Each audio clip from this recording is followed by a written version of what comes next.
बच्चों, कैसे हैं आप सब? आई होप सब अच्छे होंगे। आज मैं आपके लिए न्यू टॉपिक लेकर आई हूँ, सर्किल। पैराबोला हमारा पूरा हो गया था, मैंने काफी सारे क्वेश्चंस उस पर करा भी दिए हैं। और किसी की कोई क्वेरी हो तो प्लीज कमेंट बॉक्स में करके मुझे बताइएगा। आज मैं आपको सर्किल पढ़ाना जा रही हूँ। सर्किल का आप बेसिक देखेंगे। ये कोई एक सर्कल है,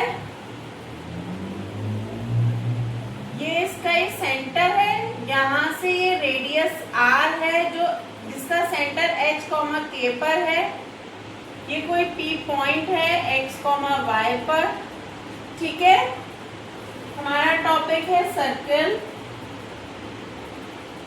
अब आप देखेंगे जो जनरल इक्वेशन होती है हमारी कोनिक सेक्शन की, वो क्या होती है?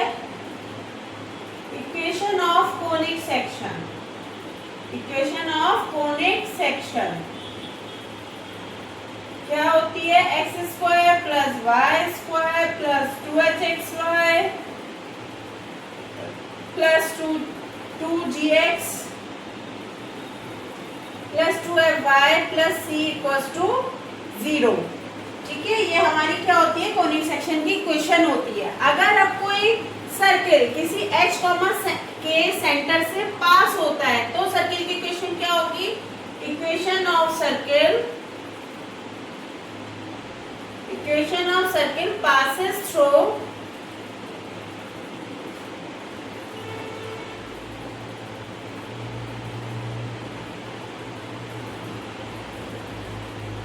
Equation of the circle with centre h, k। Centre h, k।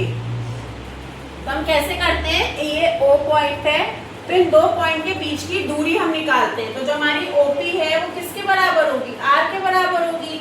और डिस्टेंस फॉर्मूला क्या होता है? x माइनस h का whole square plus y minus k का whole square equals to r का स्क्वायर। क्योंकि इसके ऊपर अंडर रूट आता है तो मैंने r का स्क्वायर कर दिया। यही हमारी सेंटर से जाने वाली सर्किल का इक्वेशन है। आई होप सबको ये चीज क्लियर हो गई होगी। इसी से हम निकालते हैं रेडियस। रेडियस क्या होती है? अंडर रूट में g स्क्वायर प्लस का f स्क्वायर माइनस का c। ठीक है, ये हमारी रेडियस होती है। और जिसके सेंटर क्या होते हैं? माइनस का f माइनस का g, ये हमारे सेंटर होते हैं। ठीक है, और सर्किल की कंडीशंस क्या होती हैं? कंडीशन ऑफ सर्किल,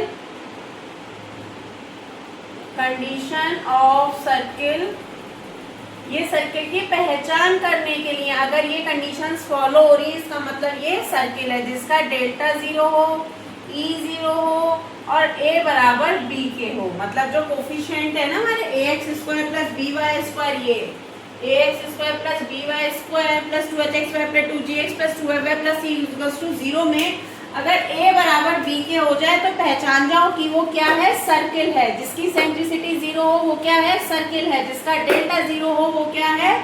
सर्किल है। ये इसकी कंडीशंस हो गई, ये इसके सेंटर हो गए, ये रेडियस हो गई r equals to under root g square plus f square minus का c। और किसी सेंटर से जाने वाली सर्किल का इक्वेशन ये हो गया। आई होप यहाँ तक सबको क्लियर होगा। अब हम इसकी इक्वेशन देखेंगे। डायमीटर पे अगर दो पॉइंट हो तो हम कैसे निकालते हैं सर्किल की इक्वेशन। ठीक है, वो हम नेक्स्ट उसमें देखते हैं सेशन में। यस, नेक्स्ट हम देखते हैं जब कोई सर्किल ओरिजिन से पास हो रहा हो तो हम लिखेंगे equation of circle, equation of circle with centre origin. जिसके सेंटर कहाँ हो? ओरिजिन पर हो, विथ सेंटर ओरिजिन। जिसके सेंटर ओरिजिन पर हो तो क्या हो जाएगी? X square plus y square equals to are square. क्योंकि आप क्या लेंगे? x माइनस 0 का होल स्क्वायर, y माइनस 0 का whole square equals to are square. तो x square plus y square equals to are square क्या होगा? Equation of circle with centre origin. अगर कोई दो पॉइंट हमारे डायामीटर पे हैं तो सर्किल की इक्वेशन क्या होगी?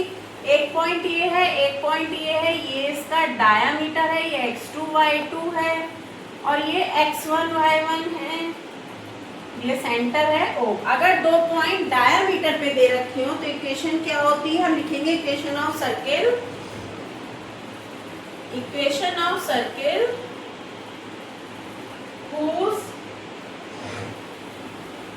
edges of diameter, whose ends of diameter.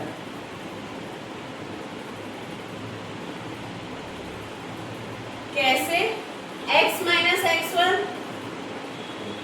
x minus x2, बीच में आता है plus y minus y1, y minus y2। इससे हम क्या निकाल लेते हैं? डायमीटर से अगर कोई दो पॉइंट से सर्किल पास हो रहा हो जो डायमीटर हो, तो हम इक्वेशन ये लगाते हैं x minus x1, x minus x2, y minus y1, y minus y2 equals to 0। यही हमारा इक्वेशन होता है। अब हम सर्किल की इक्वेशन जिसके सेंटर डिफरेंट पॉइंट्स होंगे, डिफरेंट तरीके से होंगे, वो इक्वेशन सब हम देखेंगे।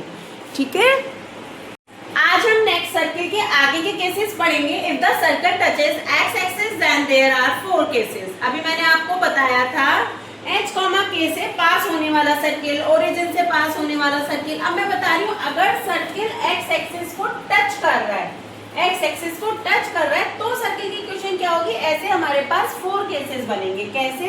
आप सभी देखें इधर, ये देखो ये सर्किल है, ये किसको टच कर रहा है? ये x एक्सिस को टच कर रहा है। ये इसके सेंटर है h, k। तो जो ये वाली रेडियस होगी जो x एक्सिस को टच कर रही है सर्किल, वो क्या बनेगी? k बनेगी पॉजिटिव का। ऐसे ही जब नीचे से टच करेगा तब भी k बनेगी, बट कौन सा? नेगेटिव। ऐसे क्लियर हो गया? ये भी सेंटर क्या है? h, k माइनस और प्लस का।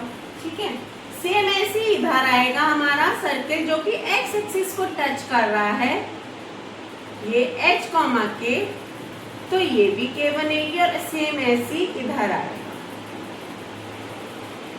ये सेंटर माइनस माइनस में होंगे, ये आएगा h, k, h माइनस का आएगा और ये k आएगा। आई होप सबको डायग्राम से क्लियर हो रहा होगा कि x एक्सिस पे हमारे 4 केसेस बनेंगे जब हमारा सर्किल x एक्सिस को टच करेगा।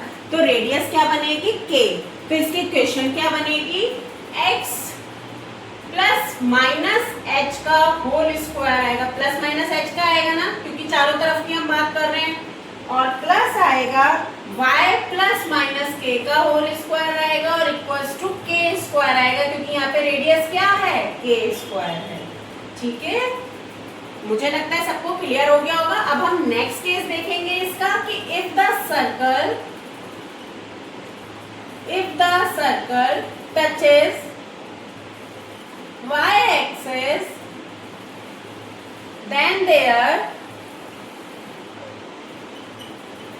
are 4 cases। क्या 4 केसेस होंगे? कब? जब आप किसको टच कर रहा है? y एक्सिस को टच कर रहा है। तो आप सब देखिए, ये हमारी y एक्सिस है, तो सर्किल यहाँ पे टच करेगा। ठीक है, ये आ गया हमारा h, k और ये हमारी आ गई रेडियस, यानी कि ये क्या होगी? h। ठीक, अब सेम ऐसी इधर टच करेगा, ये हमारा सेंटर, ये रेडियस, ये h, ये माइनस का h, प्लस का h और माइनस का k। ठीक है, सेम ऐसे इधर करेगा, जहाँ सेंटर दोनों माइनस में हो जाएंगे। ऐसे ये सेंटर हो गया माइनस का h, माइनस का k और ये h आ जाएगा और एक इधर आ जाएगा जहाँ पे माइनस का h होगा, k होगा और ये रेडियस होगी h। क्लियर है सबको? जब y एक्सिस को टच कर रहा है तब हमारी इक्वेशन क्या बनेगी कि x प्लस माइनस का h का whole square plus y minus plus minus k का होल स्क्वायर इक्वल्स टू में कितना आएगा? h स्क्वायर आएगा, क्योंकि अब इसको टच कर रहा है, y एक्सिस को टच कर रहा है, तो हमारी रेडियस क्या होगी? h स्क्वायर होगी। समझ में आ गई सबको? केवल रेडियस चेंज हो रही है, बाकी सब कुछ वैसा ही है। आई होप यहाँ तक सबको क्लियर हो गया होगा। अब इसके नेक्स्ट 2 केसेस और हैं जो कि हम कल पढ़ेंगे। उसमें क्या होगा कि सेंटर दोनों एक्सिस को टच कर रहा होगा, x एक्सिस को भी, y एक्सिस को भी, और एक बार ओरिजिन से जाएगा हमारा सर्किल। वो कंडीशंस मैं कल पढ़ाऊंगी। ओके, आज यहाँ तक सब इसको आराम से ऑब्जर्व करेंगे, देखेंगे, समझेंगे कोई प्रॉब्लम होगी तो मुझे कमेंट बॉक्स में बताएंगे। Okay then, thank you, bye.